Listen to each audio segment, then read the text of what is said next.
आचार्य जी, आपका mic mute है। आवाज ध्वनिं न आगच्छति। अस्तु अस्तु, क्षम्यतां क्षम्यतां।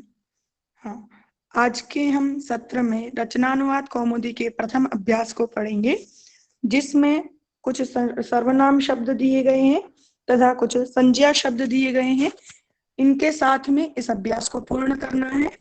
जैसे कि सर्वनाम शब्द दिए हैं सह अर्थात वह, तौ अर्थात वे दोनों, ते अर्थात वे सब, भवान अर्थात आप पुरुष के लिए, भवती अर्थात आप स्त्रीलिंग में।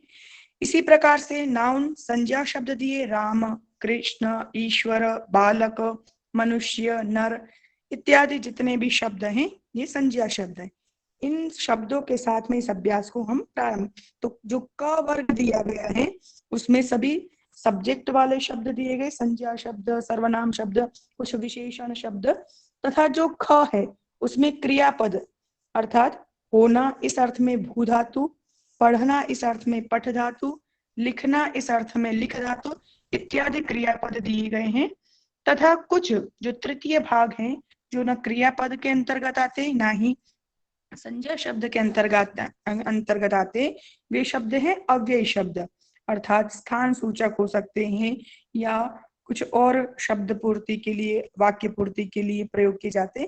तो इन उन जो अतिरिक्त शब्द हैं जिनको कि अव्यय कहते हैं, जो कि जिनके रूप नहीं चलते, अत्र का प्रयोग हम महिला के लिए भी कर सकते हैं, पुरुष के लिए भी कर सकते हैं और किसी नपुंसकलिंग शब्द के लिए भी।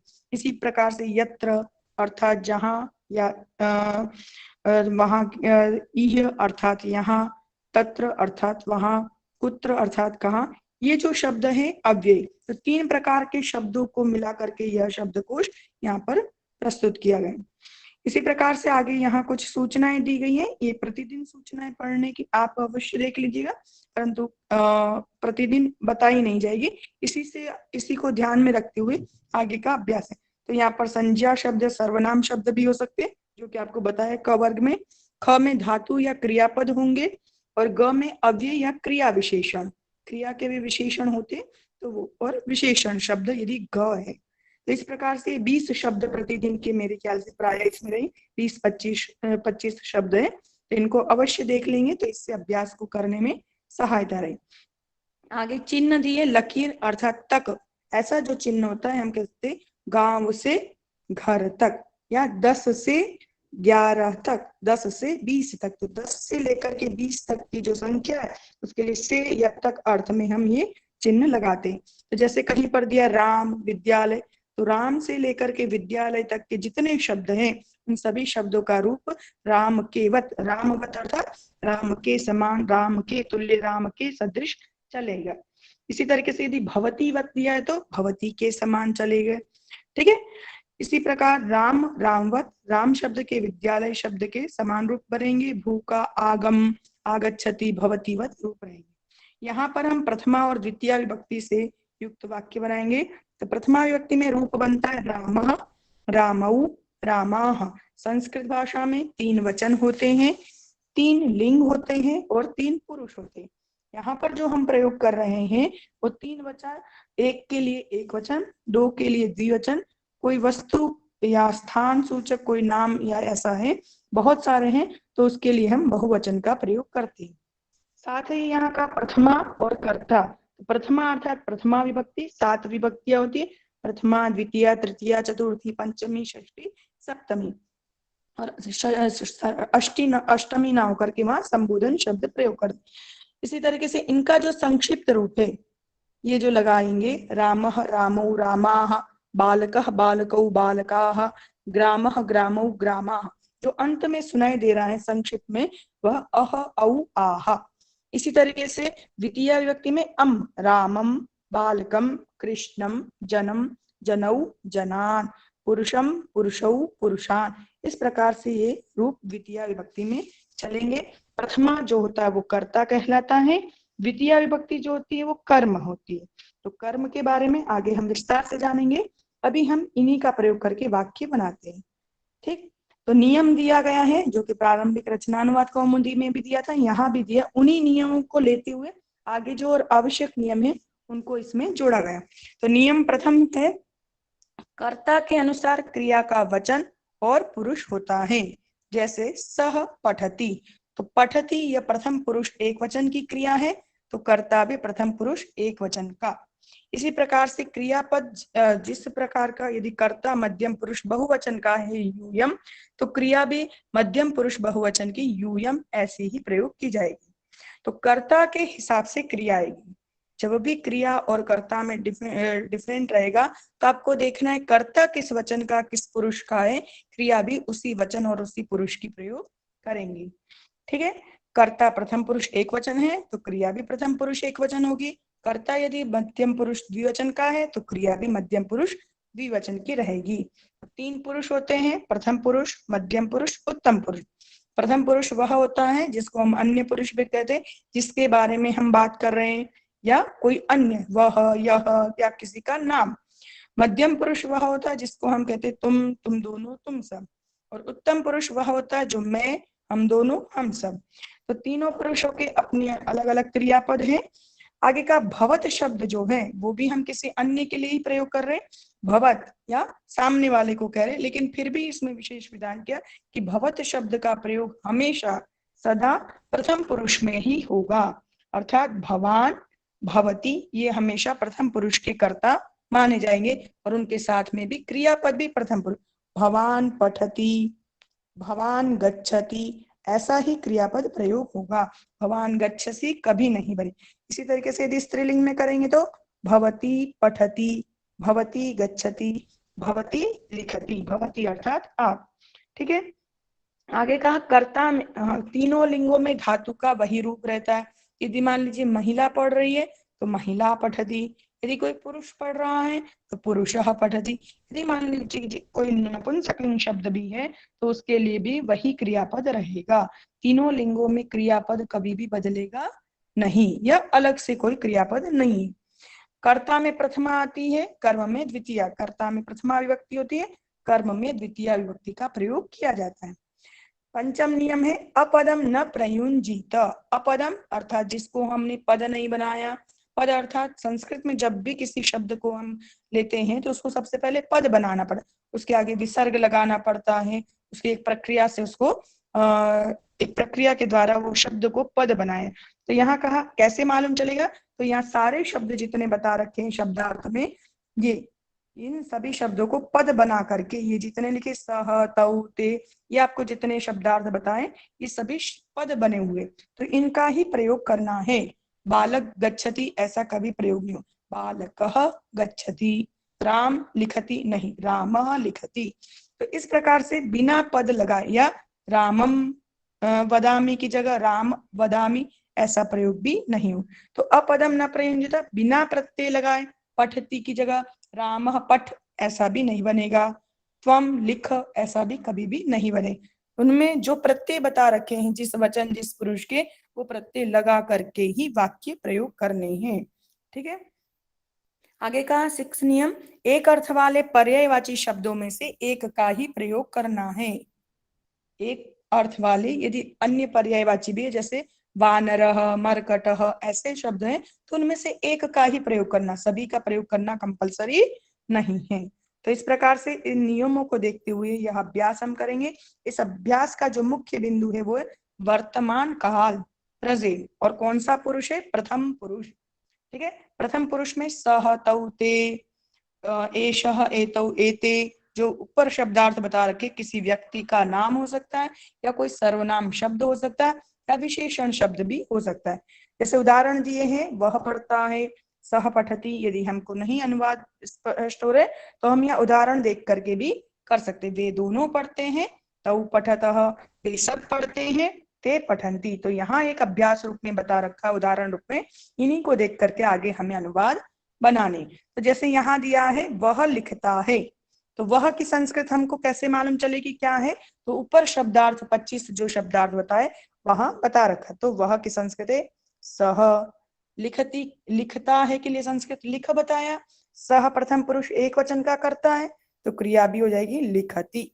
सह लिखती, वह लिखता है। अब मान लीजिए यहाँ महिला होती तो सह की जगह पर हो जाता सा। सा लिखती। अब लिखती क्रियापद में कोई चेंज नहीं होगा, चाहे महिला लिख रही हो चाहे पुरुष लिख रहा, लेकिन क्रियापद एक ही प्रयोग होगी, लिखती। इसी प्रकार से वह गांव को जाता है, कौन जा रहा है, वह की संस्कृत हो गई सह। गांव को, तो ग्रामः शब्द है गांव के लिए, और जहां जा रहे हैं गांव को देख करके यहाँ ग्राम शब्द का द्वितीया में, जैसे राम का रामम बताया तो ग्राम का ग्रामम। सह ग्रामम और जाता है गच्छति, सह ग्रामम गच्छति, वह गांव जाता है, गांव को जाता है। इसी प्रकार से वह आता है, कौन आ रहा है, वह, तो वह की संस्कृत बताई है सह, और आता है के लिए संस्कृत है आगच्छति। सह प्रथम पुरुष एक वचन का करता है, तो क्रिया भी आगच्छति प्रथम पुरुष एक वचन की ही प्रयोग की जाएगी। सह आगच्छति, वह आता है। इसी प्रकार से बालक पढ़ता है, कौन पढ़ रहा है, बालक, तो बालक यहाँ करता हुआ, क्रिया पढ़ना क्रिया को करने वाला बालक है, इसलिए बालक में प्रथमा हो गई, तो बालकः, बालकः पठति, बालक पढ़ता है, बालकः पठति, बालक पढ़ता है।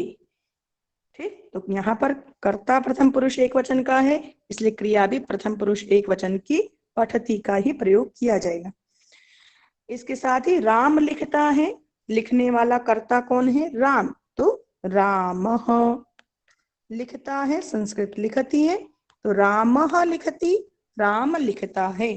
हमेशा ही प्रथम पुरुष एक वचन की क्रिया जो कि प्रेजेंट वर्तमान काल में ती वाली ही प्रयोग की जाएगी, लिखति, पठति, गच्छति, आगच्छति। कर्ता कोई भी हो सकता है, लेकिन क्रियापद में प्रथम पुरुष एक वचन ही प्रयोग किए जाएंगे। मनुष्य हंसता है, कौन हंस रहा है, मनुष्य, तो मनुष्य हंसता है कि हस धातु है, हस में ती लगा दिया, हसति, मनुष्य हसति, कह हसति, मनुष्य। ठीक, मनुष्य प्रथम पुरुष एक वचन का करता है, तो क्रियापद भी प्रथम पुरुष एक वचन में हसति। राजा यहाँ आता है, तो राजा की संस्कृत है नृपः। ठीक, तो नृपः यहाँ की संस्कृत है अत्र या इह। ठीक, नृपः अत्र आता है, आगच्छति। अब यहाँ हमने दो लिखी है, दो में से एक ही संस्कृत लिखने की पर्यायवाची यदि है दो तीन तो भी एक ही, तो नृपः अत्र आगच्छति, राजा यहाँ आ रहा है या आता है। इसी तरीके से राम विद्यालय को जाता है, कौन जा रहा है, राम, राम कर्ता हो गया, तो कर्ता में प्रथमा विभक्ति, तो राम शब्द का प्रथमा में रूप बनेगा रामः। कहाँ जा रहा है, विद्यालय को है द्वितीय विभक्ति कर ली, रामः विद्यालयम, जाता है कि संस्कृत है गच्छति, रामः विद्यालयम गच्छति, राम विद्यालय को जाता है। नवम अनुवाद है आप वहां जाते हैं। ये सभी तो जितने कर्ता बताए वो कैसे, नाउन भी है, प्रोनाउन भी है।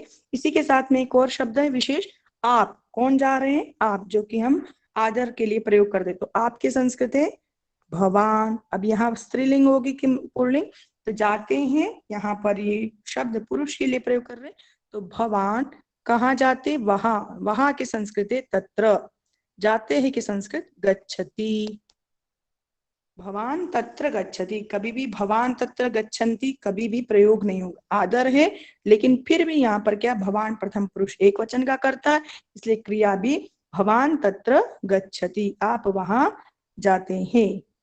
आगे अनुवाद है वह मनुष्य कहाँ जाता है, वह, तो वह की संस्कृत है सह, मनुष्य की संस्कृत है मनुष्य, कहाँ की संस्कृत कुत्र, और जाता है अर्थात गच्छति। सह मनुष्य कुत्र गच्छति, वह मनुष्य कहाँ जाता है। तो इस प्रकार से ये जितने भी अनुवाद है वो प्रथम पुरुष एक वचन के हैं, अर्थात यहाँ कर्ता सभी एक वचन के हैं, एक ही। अब इसके साथ के जो आगे अनुवाद है उनमें कर्ता द्विवचन के हैं। कैसे मालूम चलेगा कि एक वचन है द्विवचन, तो जहां पर दो ऐसा प्रयोग कहा है तो वो द्विवचन, जैसे कि यहाँ का वे दोनों हंसते हैं, तो वे दोनों की संस्कृत आप देखेंगे तो तौ। ठीक, हसती का द्विवचन में रूप बनता है हसतः, हसति, हसतः, हसन्ति, द्विवचन में हसतः। कर्ता द्विवचन का, इसलिए क्रिया भी द्विवचन की ही आएगी। तौ हसतः, वे दोनों हंसते हैं। इसी प्रकार से वे दोनों कहाँ जाते हैं, तो वे दोनों की संस्कृत हो गई तौ। कहाँ की संस्कृत कुत्र, और गच्छति का द्विवचन में गच्छतः। प्रथम पुरुष द्विवचन की क्रियापद में जो प्रेजेंट वर्तमान काल है उसमें तः प्रयोग होगा। तौ कुत्र गच्छतः, वे दोनों कहाँ जाते हैं।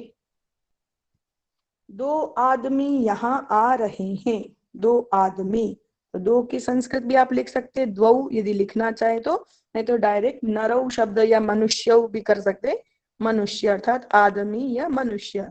ठीक, तो दो है इसलिए दो का यहाँ पर द्विवचन में मनुष्य का मनुष्यौ, द्वौ मनुष्यौ, या डायरेक्ट मनुष्यौ भी लिख लेंगे तो इससे भी स्पष्ट हो जाएगा कि यहाँ पर दो मनुष्य के बारे में कह रहे, या क्रियापद को देख के भी स्पष्ट हो जाए। तो द्वौ मनुष्यो या मनुष्यो कहाँ आ रहे हैं, यहाँ, तो अत्र आ रहे हैं, आगच्छतः, क्योंकि आ रहे हैं अर्थात प्रेजेंट में क्रिया हो रही, तो द्वौ मनुष्यौ अत्र आगच्छतः, मनुष्य, दो मनुष्य यहाँ आ रहे हैं। आगे दो राजा वहां जा रहे हैं, दो राजा, तो राजा की संस्कृत नृपः है, तो नृपः का द्विवचन में रूप बनेगा नृपौ। वहां की संस्कृत हो गई तत्र, और जा रहे हैं गच्छतः, नृपौ तत्र गच्छतः, दो राजा वहां जा रहे हैं। वे दोनों जहां जाते हैं वहां हंसते हैं, कौन हंसते हैं, वे दोनों, वे दोनों की संस्कृत हो गई तौ, जहां की संस्कृत है यत्र, वहां की संस्कृत तत्र। अच्छा, जाते हैं तो इसके लिए भी क्रियापद है तौ यत्र गच्छतः, वहां, तत्र क्या करते, हसतः, तौ यत्र गच्छतः तत्र हसतः, वहां हंसते हैं।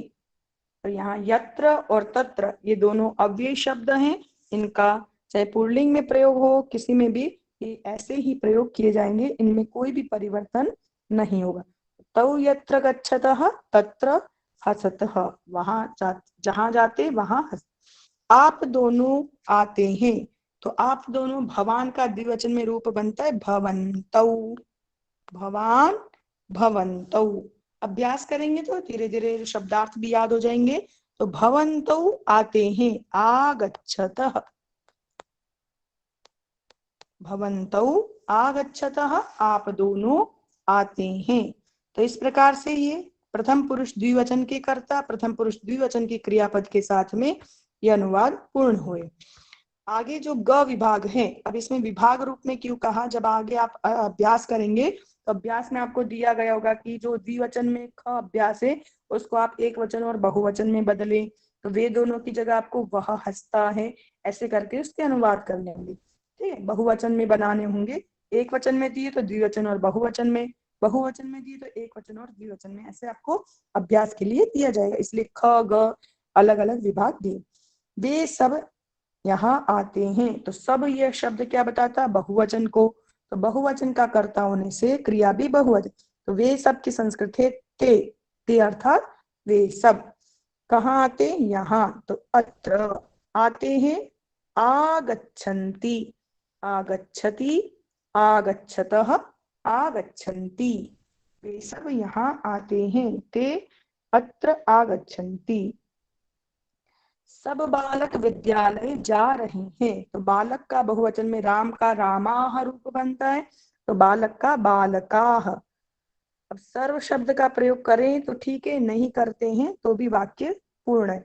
बालकाह कहाँ जा रहे, विद्यालय, तो विद्यालयम गच्छन्ति, बालकाह विद्यालयम गच्छन्ति, सब बालक विद्यालय जा रहे हैं। यदि आप सर्व शब्द का प्रयोग करना चाहते हैं तो इसका प्रयोग होगा सर्वे, परंतु अभी इसका अभ्यास आपको प्रथम अभ्यास में नहीं दिया है। तो बालकाः विद्यालयं गच्छन्ति, बालक विद्यालय, सब बालक विद्यालय जाते हैं या जा रहे हैं। वे मनुष्य कहाँ जा रहे हैं, वे अर्थात वे सब, यही अर्थ है। तो ते मनुष्याः, ते मनुष्याः कहाँ अर्थात कुत्र, गच्छन्ति वे सब या वे मनुष्य कहाँ जा रहे हैं, ते मनुष्याः कुत्र गच्छन्ति। 20वां अनुवाद, आप सब पढ़ रहे हैं। आप सब, यहाँ पर कर्ता जो है वो प्रथम पुरुष बहुवचन का है, तो आप सब की संस्कृत हो गई भवन्तः, क्योंकि भवान का बहुवचन में रूप बनता है भवन्तः। तो भवन्तः पढ़ रहे हैं, पठन्ति, पठति, पठतः, पठन्ति। तो इस प्रकार से यह अभ्यास जो प्रथम अभ्यास है, ये पूर्व पढ़े हुए का साथ में अनुकरण अनुसरण है और नए नियमों का भी यहाँ पर अभ्यास है। तो इस प्रकार से यह प्रथम पुरुष एकवचन, प्रथम पुरुष द्विवचन और प्रथम पुरुष बहुवचन के अनुवाद दिए गए हैं। इस प्रकार से यह अभ्यास पूर्ण होता है। अब यहाँ पर और अभ्यास को अच्छे से समझने के लिए कि नियमों का हमसे भूल कहाँ कहाँ हो सकती है, अशुद्धियां कहाँ कहाँ, तो उन अशुद्धियों के निवारण के लिए आगे दिया, जैसे राम विद्यालय गच्छति, अब यहाँ पर राम होना चाहिए, विद्यालय गच्छति की जगह विद्यालयम गच्छति। ऐसे भवान तत्र गच्छन्ति, आपको पहले ही बताया भवन पर प्रथम पुरुष एक वचन का कर्ता, इसलिए क्रिया भी कर्ता के हिसाब से गच्छति, इसलिए यहाँ पर नियम प्रथम को देखेंगे। यहाँ पर चतुर्थ नियम जो दिया गया है उस नियम का अनुसरण करेंगे। तो नियम चतुर्थ क्या दिया गया, कर्ता में प्रथमा और कर्म में द्वितीया, उसी को समझते हुए यहाँ पर विद्यालयम ऐसा प्रयोग होगा और राम कर्ता है इसलिए उसमें प्रथमा। आगे मनुष्यौ आगच्छन्ति, अब मनुष्यौ क्या है, द्विवचन है, आगच्छन्ति बहुवचन, तो ये गलत हो, या मनुष्यौ द्विवचन है तो क्रिया भी द्विवचन की ही आएगी, प्रथम नियम के हिसाब से, कर्ता के हिसाब से क्रिया। आगे यत्र गच्छत तत्र हसन्ति, तो जाने वाले कितने हैं, दो यदि हैं तो हंसने वाले भी दो हो गए, वे दोनों जहां जाते हैं वहां हंसते, तो वहां कौन हंस रहे, वे दोनों, इसलिए यत्र गच्छतः तत्र हसतः कर्ता के हिसाब से क्रिया आएगी। बालकाः विद्यालयं गच्छति, बालकाः बहुवचन है तो क्रियापद भी गच्छन्ति। पंचम नियम जो कर्ता में प्रथमा और कर्म में द्वितीया और क्रियापद कर्ता के हिसाब से, तो यहाँ पर गच्छन्ति प्रथम नियम के हिसाब से कर्ता के हिसाब से क्रिया का प्रयोग किया जाएगा। तो ये गलतियां हो सकती, यहाँ पर हमको विशेष ध्यान रखना, इसका यहाँ पर विशेष नियम दिया। आगे शुद्ध करो और तथा नियम बताओ, तो सह पठन्ति, सह प्रथम पुरुष एक वचन है, पठन्ति प्रथम पुरुष बहुवचन है। नियम पहला, उसमें कहा कर्ता के हिसाब से क्रिया, यहाँ कर्ता प्रथम पुरुष है, क्रिया बहुवचन, इसलिए ये गलत है, सह पठति ऐसा ही है। इसी प्रकार ये सारे उदाहरण दिए जो आपको नियम बताना है, कर्ता के हिसाब से क्रिया और कर्म के हिसाब से कर्ता के हिसाब से क्रिया आएगी। यदि कर्ता प्रथम पुरुष एक वचन है तो क्रिया भी प्रथम पुरुष एक वचन, कर्ता यदि प्रथम पुरुष द्विवचन है तो क्रिया भी उसको देखते हुए यहाँ पर आपको शुद्धिकरण करना है। ठीक है, ये आपके लिए गृह कार्य रूप में है, आप अवश्य इसको देखिएगा और करिएगा भी से। अभ्यास पंचम, उसमें कहा संस्कृत में, अब क इसका जो दूसरा है क का दूसरा, इनके क के वाक्यों को आपको द्विवचन और बहुवचन में, अर्थात जो प्रथम से लेकर के अनुवाद दिए गए हैं, ये अनुवाद इनको आपको क्या करना है, द्विवचन और बहुवचन में बदलना है। अर्थात वह लिखता है दिया, आपको सह लिखति ऐसा अनुवाद किया तो सह लिखति, तौ लिखतः, ते लिखन्ति। इसी प्रकार से वह गांव को जाता है, आपने सह ग्रामम गच्छति लिखा, सह ग्रामम गच्छति, तौ ग्रामम गच्छतः, ते ग्रामम गच्छन्ति। तीनों वचनों में आपको इसका अभ्यास करना है, जिससे एक ही साथ में आपको इनका अच्छे से अभ्यास भी हो जाए। आगे ख के जो है उनमें द्विवचन दे रखा है तो आपको एक वचन और बहुवचन बदलना है। तो इस प्रकार से जितने ये अनुवादी क और ख के, इनको आपको तीनों वचनों में लिखना है। यहाँ तक 16 अनुवाद तक आप चाहे तो आगे के भी कर सकते हैं, दिक्कत नहीं है, पर इतने का कंपलसरी अभ्यास करना जिससे आपको ये अभ्यास यहीं पर कंठस्थ हो जाए।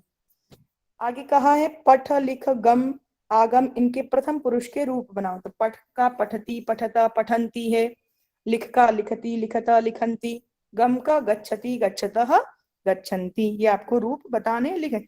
आगम है, आगम का आगच्छति आगच्छतः आगच्छन्ति। इसी तरीके से बालक नृप नर विद्यालय इनके प्रथमा और द्वितीया के रूप तो पूर्व में बता रखा है, उसी प्रकार से लिखना है। रामः रामौ रामाः दिया है, रामम रामौ रामान। इसी तरीके से आपको जितने शब्द दिए उनके इस प्रकार से रूप बनाएंगे। ये आपका गृह कार्य रूप में है, इसको आप अवश्य करिएगा, इससे आपका अभ्यास दृढ़ होगा और आगे के अभ्यास समझने में भी इनसे सहायता मिलेगी।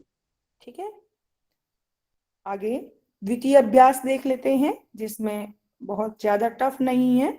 तो उसमें है हम मध्यम पुरुष के कर्ता के साथ में मध्यम पुरुष के क्रियापदों का प्रयोग करेंगे। उसमें आप देखेंगे जो 25 नए शब्द दिए गए हैं। कर्ता इसमें बता रखा त्वम अर्थात तुम या तू, युवाम अर्थात तुम दोनों, और यूयम अर्थात तुम सब। इसी प्रकार से नपुंसकलिंग के वहां पर पुल्लिंग के शब्द दिए थे, राम कृष्ण ग्राम आदि, यहाँ पर दिए नपुंसकलिंग के शब्द। तो नपुंसकलिंग का जो भेद होता है वहां पर हलंत म लगा होता है।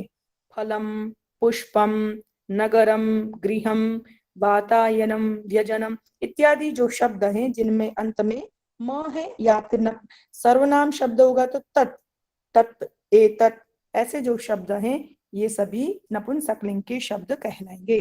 अन्य भाषाओं में हम देखते निर्जीव सजीव वाला जो ऑप्शन रहता है, इसमें शब्द की बनावट से यदि विसर्ग है तो वह पुल्लिंग शब्द, आ या ई की मात्रा है तो वह स्त्रीलिंग शब्द, और जहां पर हलंत म या आधा त है तो वे प्रायः शब्द नपुंसकलिंग के ही माने जाते हैं। वो कैसे पता चलेगा?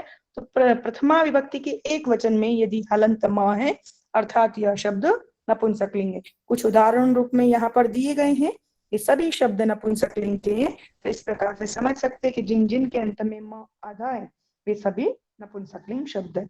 इनका रूप कैसे चलेगा तो आगे बताया है फलम फले फलानी, फलम फले फलान। पहली और दूसरी विभक्ति समान है, बाद की जो तृतीया से लेकर के सप्तमी तक है वह राम शब्द के जैसे ही है। अभी उसकी आवश्यकता नहीं, इसलिए आप बस ये प्रथमा और द्वितीय विभक्ति जो कि एक समान, एक विभक्ति याद हो गई प्रथमा, तो उसी के जैसे ही द्वितीय विभक्ति भी रूप उनके प्रयोग किए।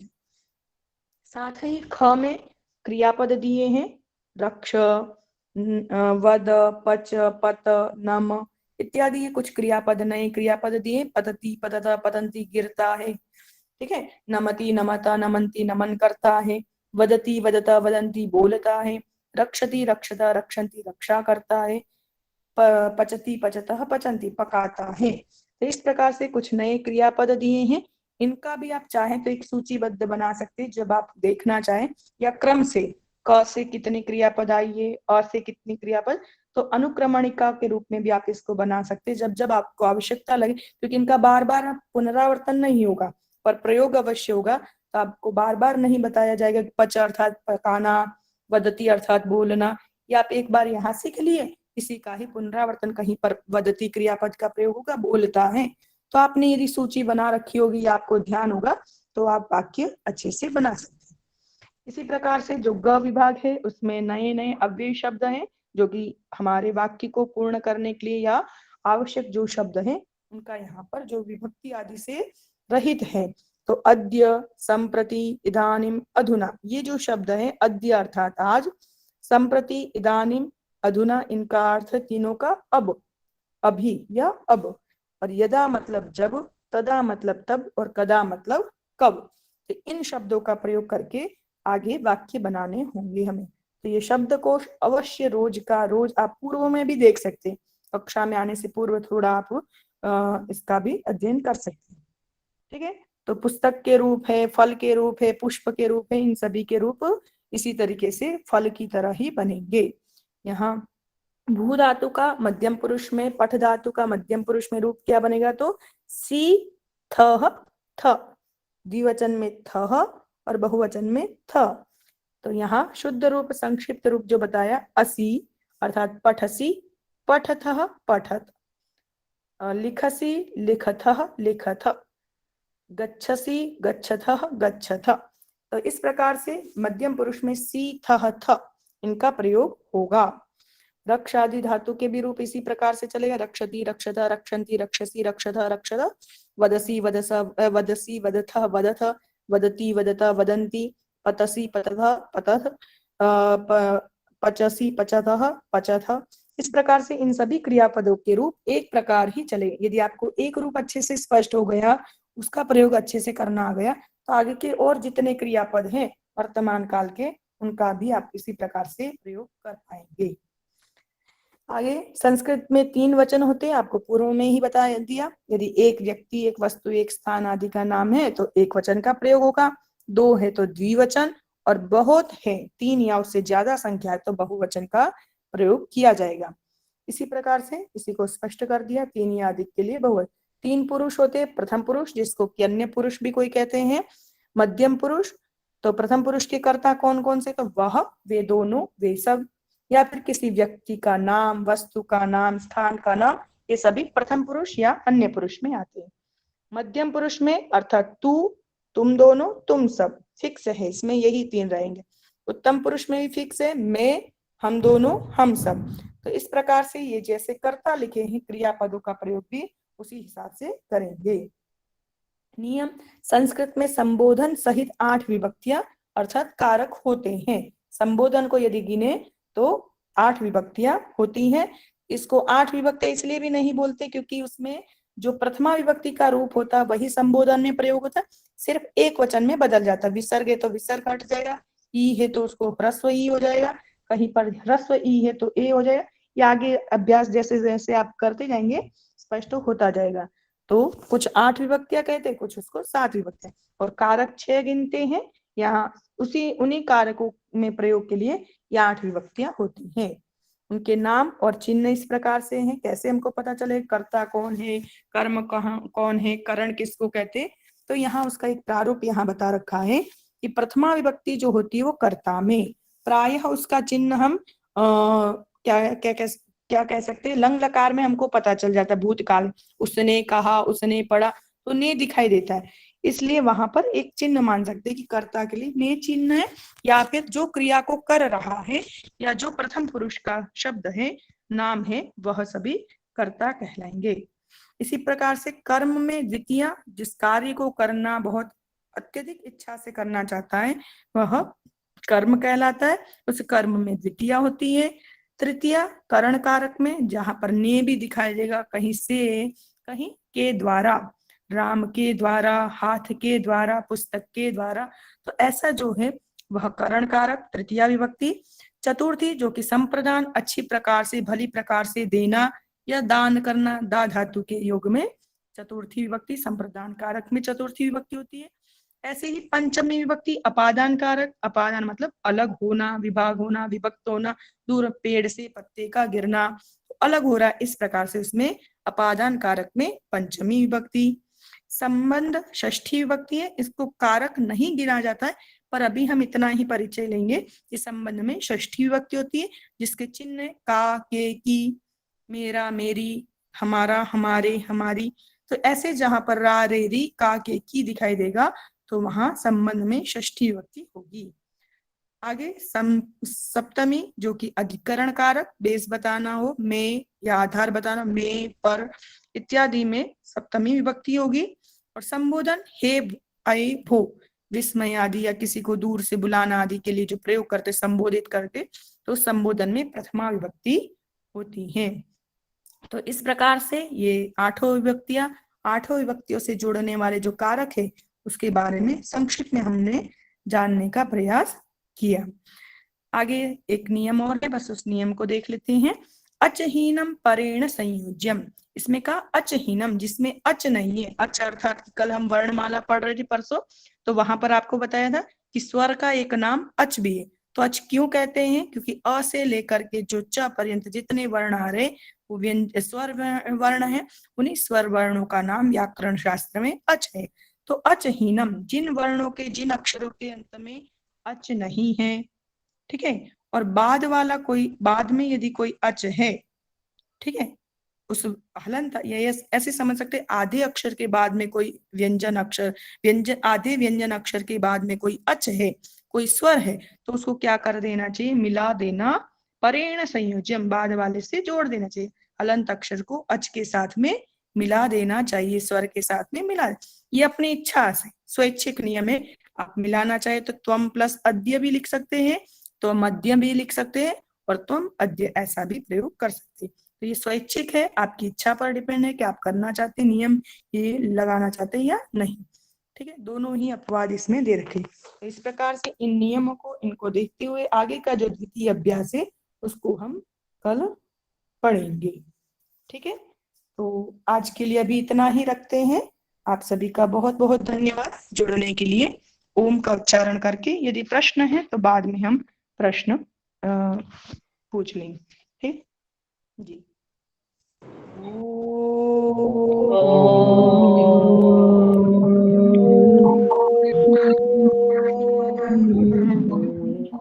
सभी को नमस्ते आचार्य जी। जी नमो नमः महोदय।